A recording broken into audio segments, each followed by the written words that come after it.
Good morning, I'm Manuel Tarzo. We are in Unit 8, Regression. In this video, I will provide some exercises about regression.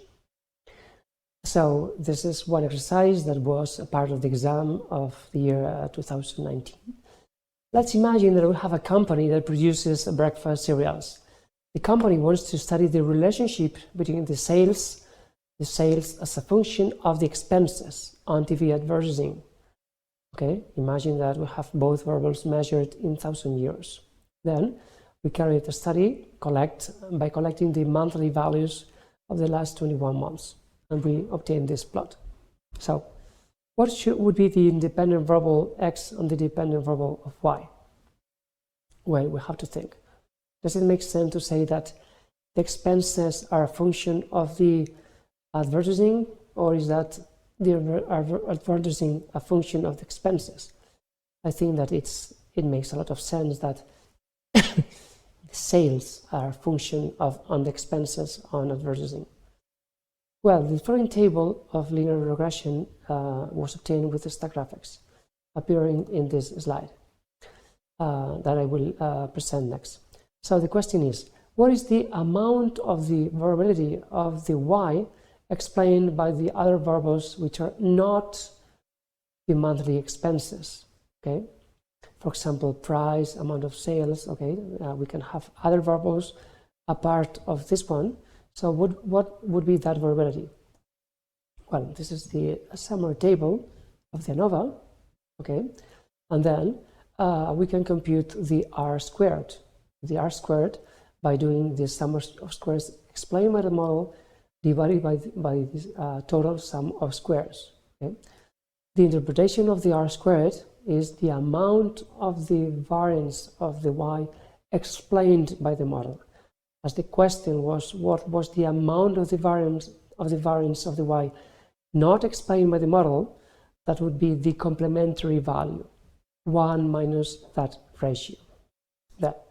Write the mathematical equation of the model after estimating the values of the parameters and their statistical significance.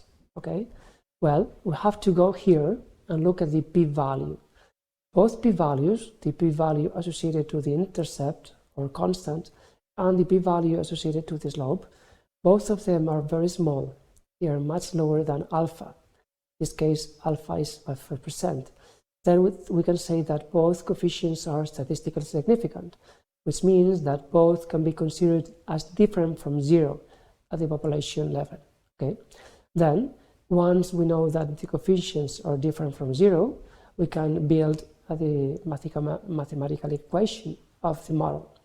That would be 75.02 plus 13.84 multiplied by x. So that would be the mathematical equation. And then, what is the practical interpretation of the values for the estimated parameters? In this case, we have the 13.8, that is the slope. What does it mean? When x increases 1 unit, the y will increase on average 13.8 units. Okay? So if the expenses on TV advertising increase in 1 unit, which is 1,000 euros, then the expected value of the sales in 1,000 euros will increase in 13.8 multiplied by 1,000 euros. That's the interpretation. Okay. Assuming that all hypotheses of the model are satisfied or fulfilled, what is the probability of obtaining monthly sales bigger than 100,000 euros if the expenses on TV advertising are 4,000 euros? Okay, so first we have to write the mathematical equation. Okay, here we have the estimated values, but here's very important to pay attention to the units. Okay, it says expenses 4,000 euros, but remember that in the first slide it said that the unit was in 1,000 euros. It means that the value to introduce in the equation, it's not 4,000, no, it's 4. Very important. Okay, so by introducing the value 4 in the linear model, I will make a prediction. Then it makes that the conditional distribution of the y when x equals 4 is a normal variable. Okay, the average is given by the model, and the variance. What is the conditional variance? Well, this is the variance of the residuals. And remember that I explained in a previous video that I have to go to the mean squares of the residual.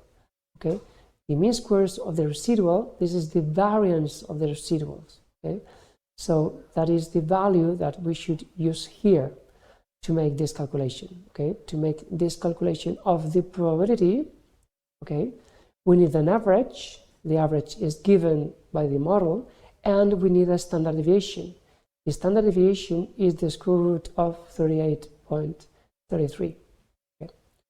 Then what is the statistical model of conditional distribution that should be considered?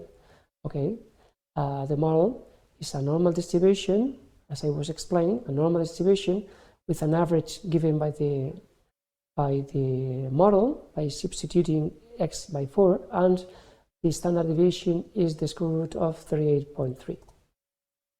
Okay, the solution can be found in polyformat in the collection of solved exams. Good. Well, this is another exam that is also the solution in polyformat from the year 2017.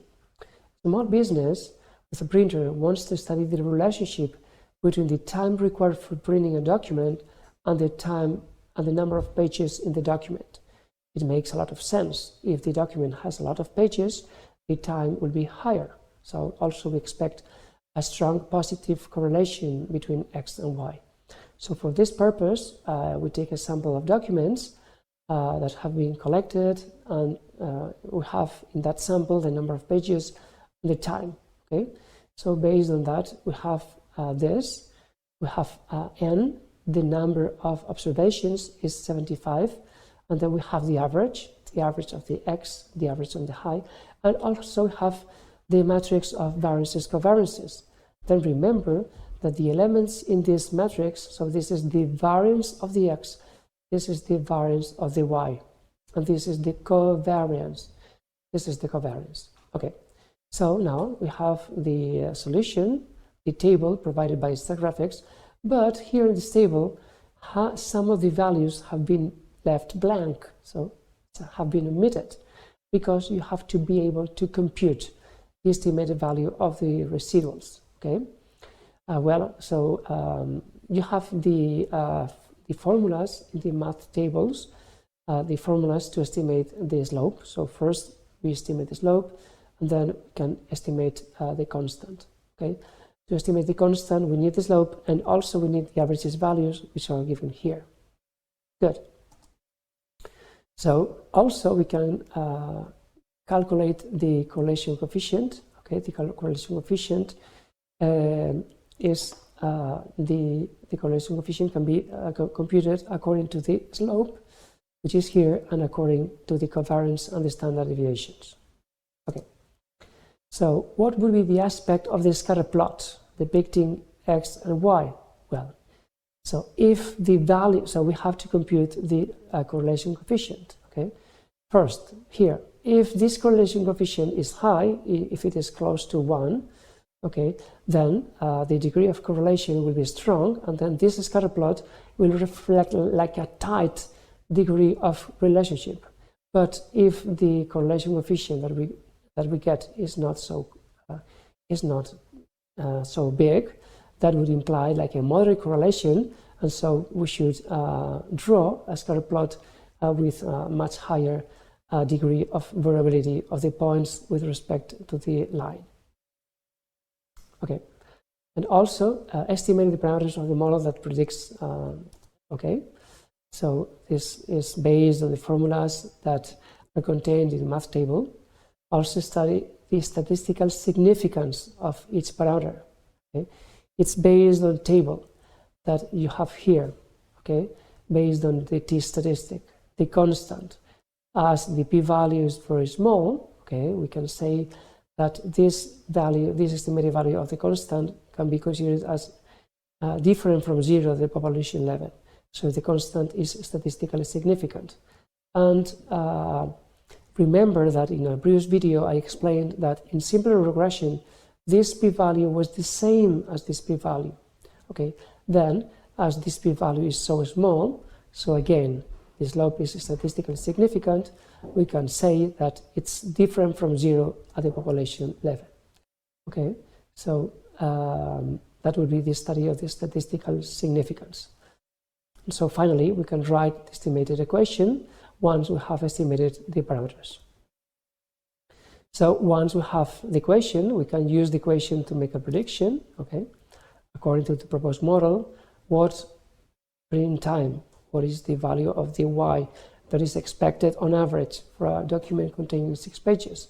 So we substitute x by 6 and we have the prediction. Remember that the prediction is the average value of the y. And then finally, for the resulting results, what parameter quantifies the quality of the fitting to the data?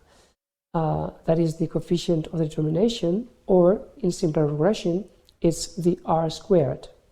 Okay, so calculate such parameter.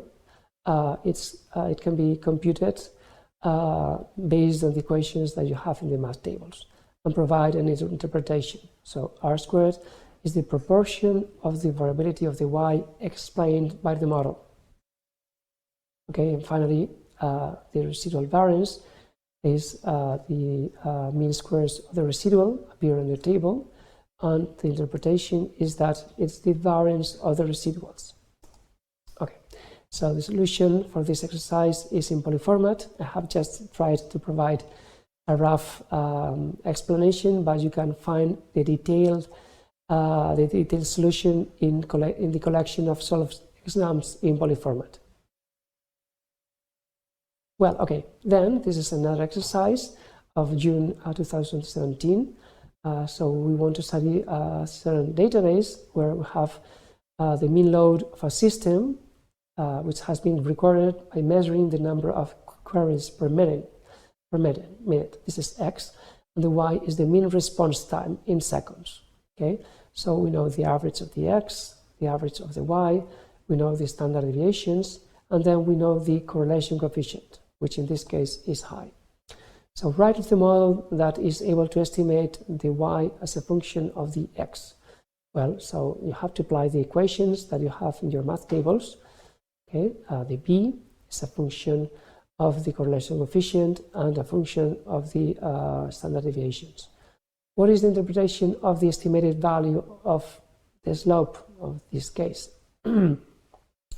So every time that we increase 1 unit of the x, the y on average will increase the units indicated in the slope. Okay, this is like the general interpretation of the slope in a practical context.